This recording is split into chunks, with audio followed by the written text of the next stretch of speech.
जय श्री कृष्णा। राधे राधे दोस्तों आज हम आपको शुक्ल पक्ष की एकादशी मोक्षदा एकादशी व्रत कथा सुनाने जा रहे हैं। कथा इस प्रकार है। धर्मराज युधिष्ठिर कहने लगे, हे भगवान, मैंने मार्गशीर्ष कृष्ण एकादशी अर्थात उत्पन्ना एकादशी का सविस्तार वर्णन सुना।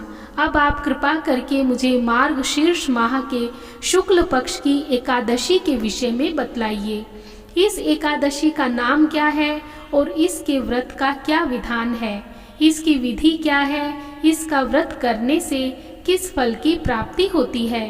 कृपया यह सब विधान पूर्वक कहिए। भगवान श्री कृष्ण बोले, मार्गशीर्ष माह के शुक्ल पक्ष में आने वाली इस एकादशी को मोक्षदा एकादशी कहा जाता है।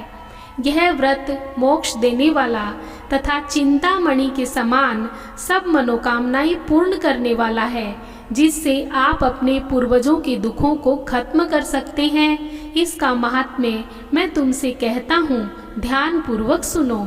गोकुल नाम के नगर में वैखानस नामक राजा राज्य करता था। उसके राज्य में चारों वेदों के ज्ञाता ब्राह्मण रहते थे। वह राजा अपनी प्रजा का पुत्रवत पालन करता था। एक बार रात्रि में राजा ने एक स्वप्न देखा कि उसके पिता नरक में हैं। उसे बड़ा आश्चर्य हुआ। प्रातः वह विद्वान ब्राह्मणों के पास गया और अपना स्वप्न सुनाया। कहा, मैंने अपने पिता को नरक में कष्ट उठाते देखा है। उन्होंने मुझसे कहा है कि हे पुत्र, मैं नरक में पड़ा हूँ, यहाँ से तुम मुझे मुक्त कराओ।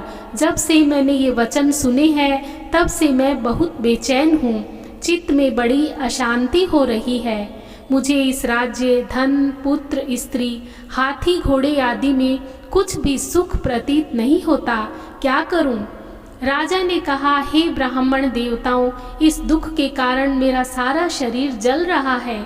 अब आप कृपा करके कोई तप, दान, व्रत आदि ऐसा उपाय बताइए जिससे मेरे पिता को मुक्ति मिल जाए। उस पुत्र का जीवन व्यर्थ है जो अपने माता पिता का उद्धार ना कर सके। एक उत्तम पुत्र जो अपने माता पिता तथा पूर्वजों का उद्धार करता है, वह 1000 मूर्ख पुत्रों से अच्छा है। जैसे एक चंद्रमा सारे जगत में प्रकाश कर देता है, परंतु हजारों तारे नहीं कर सकते। ब्राह्मणों ने कहा, हे राजन, यहाँ पास ही भूत, भविष्य, वर्तमान के ज्ञाता पर्वत ऋषि का आश्रम है। आपकी समस्या का हल वे जरूर करेंगे। ऐसा सुनकर राजा मुनि के आश्रम पर गया। उस आश्रम में अनेक शांत चित्त योगी और मुनि तपस्या कर रहे थे। उसी जगह पर्वत मुनि बैठे थे। राजा ने मुनि को साष्टांग दंडवत किया। मुनि ने राजा से सांगों पांग कुशल पूछी। राजा ने कहा कि महाराज, आपकी कृपा से मेरे राज्य में सब कुशल है, लेकिन अकस्मात मेरे चित्त में अत्यंत अशांति होने लगी है। ऐसा सुनकर पर्वत मुनि ने आंखें बंद की और भूत विचारने लगे। फिर बोले, हे राजन, मैंने योग के बल से तुम्हारे पिता के कुकर्मों को जान लिया है। उन्होंने पूर्व जन्म में कामा आतुर होकर एक पत्नी को रति दी, किंतु सोत के कहने पर दूसरी पत्नी को ऋतुदान मांगने पर भी नहीं दिया। उसी पाप कर्म के कारण तुम्हारे पिता को नरक जाना पड़ा। तब राजा ने कहा, इसका कोई उपाय बताइए। मुनि बोले, हे राजन, आप मार्गशीर्ष एकादशी का उपवास करें और उस उपवास के पुण्य को अपने पिता को संकल्प कर दें। इसके प्रभाव से आपके पिता की अवश्य नरक से मुक्ति होगी। मुनि के ये वचन सुनकर राजा महल में आया और मुनि के कहे अनुसार कुटुंब सहित मोक्षदा एकादशी का व्रत किया।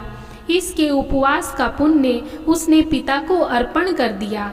इसके प्रभाव से उसके पिता को मुक्ति मिल गई और स्वर्ग में जाते हुए वे पुत्र से कहने लगे, हे पुत्र, तेरा कल्याण हो। यह कहकर स्वर्ग चले गए। मार्गशीर्ष मास की शुक्ल पक्ष की मोक्षदा एकादशी का जो व्रत करते हैं, उनके समस्त पाप नष्ट हो जाते हैं। इस व्रत से बढ़कर मोक्ष देने वाला और कोई व्रत नहीं है। इस दिन गीता जयंती मनाई जाती है और साथ ही यह धनुर्मास की एकादशी कहलाती है। अतः इस एकादशी का महत्व कई गुना और भी बढ़ जाता है। इस दिन से गीता पाठ का अनुष्ठान आरंभ करें तथा प्रतिदिन थोड़ी देर गीता अवश्य पढ़ें। हाँ तो दोस्तों, आपको आज की यह कथा कैसी लगी कमेंट करके ज़रूर बताएं।